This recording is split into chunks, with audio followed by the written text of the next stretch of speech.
34, and then we'll go right over from just one verse there. We'll go over to Hebrews. Hebrews chapter 11.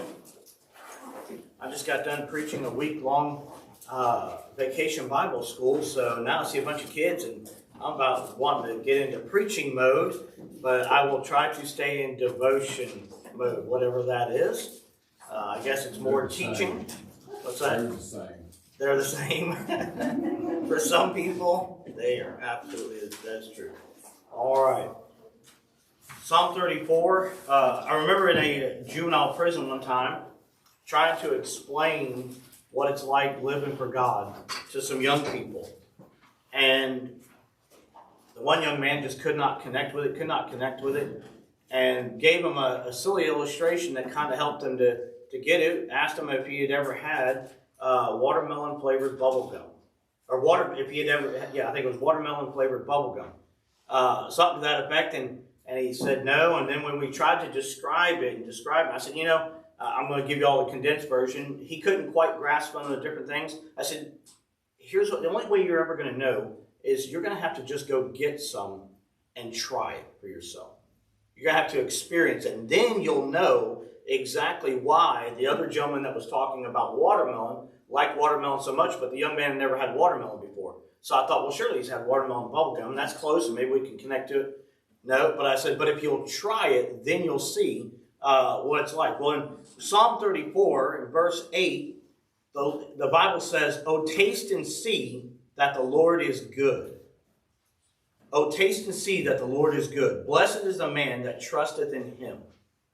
The Bible tells us we're supposed to be ready to give every man an answer of the hope that lieth in us. And that, yes, that's directly, we're talking about salvation there. But we're also, what is it that we have, how do we have hope for all the other things that God has? If you're saved, why do we not fear other things? Why do we handle things differently? How do we go through life and not struggle the same as others? Well, I believe one is the joy of the Lord, but turn to Hebrews chapter 11. I'm going to ask a question real quick.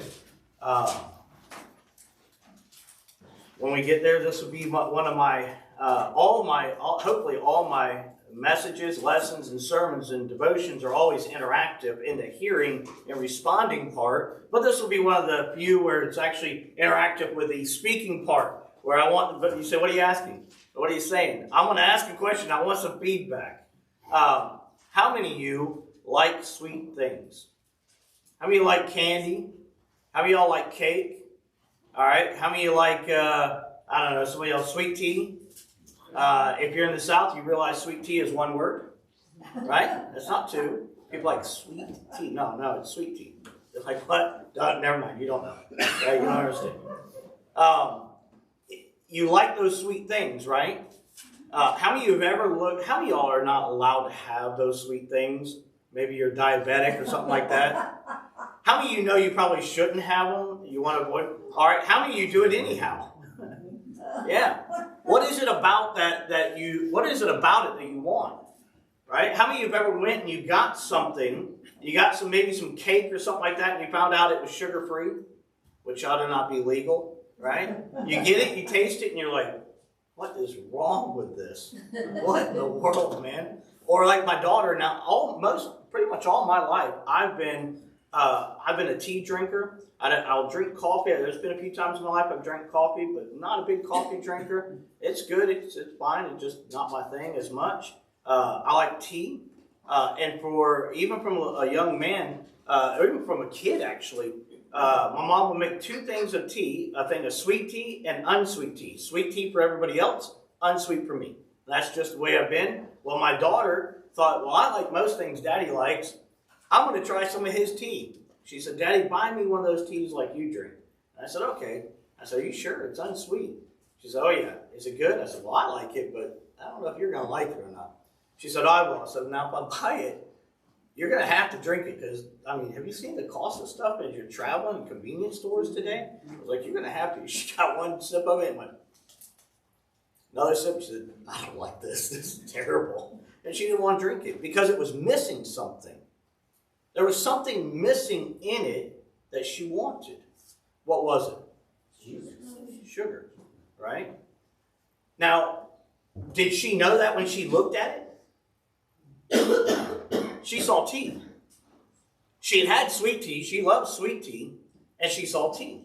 And figured they can't be too far apart until she tasted it and realized that something was missing in it. And that missing ingredient in it was the thing that she hoped for. She couldn't see it, but she hoped for it because it fulfilled a desire that she had. It made things different. Read with me in Hebrews chapter 11.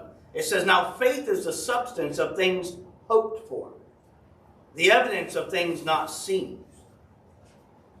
Just like sugar, we have a desire for it, we have a craving for it, and we have that craving because we once had it, and when we've had that sugar, it has given us a joy of some sorts. It's given us a fulfilling of a desire for some. I've seen this is, now some of y'all will understand what I'm about to say here. It does amaze me how many diabetics are the first in line for dessert. Am I wrong? It's amazing how many diabetics are the first in line for dessert. They know they shouldn't have it, but there's something there they want. Well, that's not good in the health sense of that. For anybody diabetic, I'm not after you. Leave me alone. All right? But I'm trying to go somewhere. I'm trying to make a point here. Okay? I believe that most of us, the reason that we don't understand, we don't live by faith, and we don't have that same walk, and we struggle with conflict between family or friends, or we see no hope in whatever situation it is in our life, is because we've left out a key ingredient in the Christian's life, and that is to walk by faith. It says, now faith is a substance of things hoped for. It's the evidence of things not seen. I'll bring you a cool glass of sweet tea and a cool glass of unsweet tea, and if you don't like unsweet tea, I promise you, if you pick up the wrong one, you'll wish and if that's all you can have for that day, you'll try to determine which one's the one with the sweet tea in it, because you're hoping for something that makes a difference, and you're hoping you don't get the other one. And if you do, you'll wish you hadn't. It's just the way it is. And I believe so many people walk through their Christian life never considering to even stop and pray, God, I'm about to go into this event. Give me the strength to go through it. Give me the wisdom to go through it. God, I know you're with me, but I want to see your presence in this as I go through it. Lord, I'm getting up today. God, I'm asking you to order my day. Show me what you'd have me to do today. Help me, God, in every endeavor. And by faith, I'm trusting you, God. Every problem. I'm sure none of you young folks have any problems with your parents whatsoever. Right? How many of your parents are perfect and get everything right? And when they do make a simple mistake, you're able to go and tell them, dear mother, dear father, you have made an error. If you do that, then how many of you, if you were to do that, they would look back at you and say, oh, I'm sorry, dear child. I shall correct that for you. Post haste. No, they're going to look at you and say, what? What did you say? You better shut your mouth. I didn't make a mistake. Yeah. You're going to get correction swift and quick, right? Yeah. But you know what? You can go through life asking God. He's there with you. If you're saved, He's there with you. He wants you to walk through life by faith. And I find with my daughter, the other day we were traveling, and my daughter, we were traveling a lot the other day, but my daughter said something, and I said, honey, just trust me. And she was like, oh, I do, Dad, but. And I'm like, no, you said but, you don't trust me. Yes, I do. No, you do not. Yes, I do. No, you don't. Watch. And then I said, just don't worry about it. Trust me to go take care of it. Well, Dad, I do. I just want to make sure. I'm like, you don't trust me. Just trust me. To the young folks here, how do you believe in God? How do you believe He's all-powerful, all-knowing? She raised her hand. She's like, I'm one of the young folks. Right now, right? Yeah, she's like, I'm one of the young folks. I'm one of the kids. I'm putting my hand up. Hey, man, that's okay. Miss Martha had hers up, right? That's funny. Miss Martha had her hand up. I don't even know how old you are. I'm just giving you a hard time, having a little fun. Where was I? Walking by faith. If you believe he's an all-powerful God, do you believe he knew exactly who he was giving you when he gave you the parents he gave you? Do you believe that God knows you well enough to know exactly what you need and can give you what you need through your parents? Do you believe that your corrections that your parents give you could just be God steering your parents' hearts to correct something in you now to give you a better life later, to draw you closer to him, to strengthen your walk with him later? If so, then walk by faith. Trust him. You say, well, how do I do that? Obey. Obey your parents. Obey them to have the rule over you. That's how we do it. We allow God to be true and every man a liar. We trust God in everything. But some of us, I believe, we've not started off every event. Some of us maybe haven't started off any events. Asking God to be there with us, to guide us, to show us, and then trusting his way no matter what. Not trusting up to 11:59, but trusting him all the way up to that last moment. And just by faith, stepping out and just trusting God. But I promise you this. If you ask God to reveal himself, you ask God, strengthen my faith. He's going to do it. And when he does, and you get a taste of living by faith, you'll never turn back. There'll be something there that you hope for. And no matter what event comes, you'll always want to walk with God.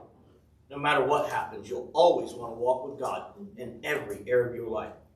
My proof to it is, I believe the chapter 11, we call it the Heroes of Faith, the Hall of Faith. I believe it's more of a witness of faith. I don't have time to go into it all, but if you were to read through, it says, if I get into it, I'll be preaching every verse, so I'll stop. But if you'll read through, you'll see that they're witnesses of God's. They're his witnesses throughout the ages, to the ages, from ages past to ages present and in the future. Yes, that no matter what situation arises, man can rely on God because God is faithful. And man can walk by faith no matter what it is. You can live by faith. So I challenge you today. What is it that you are not what area of your life are you not walking by faith, and when will you yield it to God? What area are you not walking by faith, and when will you yield that area to God? You say, well, if I do, how will it turn out? It'll turn out right. You say, are you sure? Oh, taste and see that the Lord is good. You'll never know until you try. And once you do, you'll never want to go back. There'll be something there that you hope for. It'll be the evidence of things not seen. Let's do this. I'm going to give us a verse of a song, and then Brother Wayne will dismiss in prayer, and Brother Slater.